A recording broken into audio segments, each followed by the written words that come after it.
If enough people hear what we're about to talk about, we could save some lives. Lives of kids and of young adults. I'm Dr. Alan Greene, and I want to talk with you about a type of sore throat you may not be familiar with. I call it F-throat.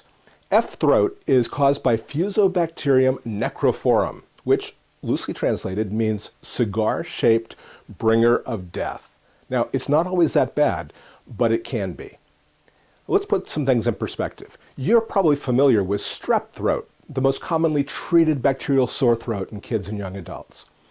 The rationale behind treating strep throat with antibiotics is to to get rid of the sore throat, but the real reason is to prevent complications such as acute rheumatic fever.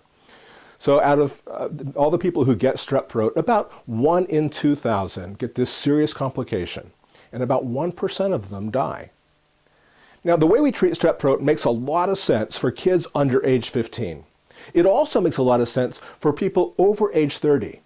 But between 15 and 30, you're about to hear something that may change the way you think about sore throats.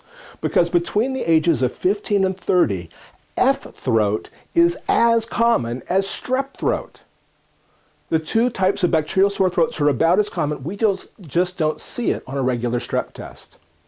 And F-throat can have complications too. But instead of 1 in 2,000 like strep throat, it's about 1 in 400 get something called Lemierre's disease. It's where you get pus in your jugular vein and abscesses throughout the body.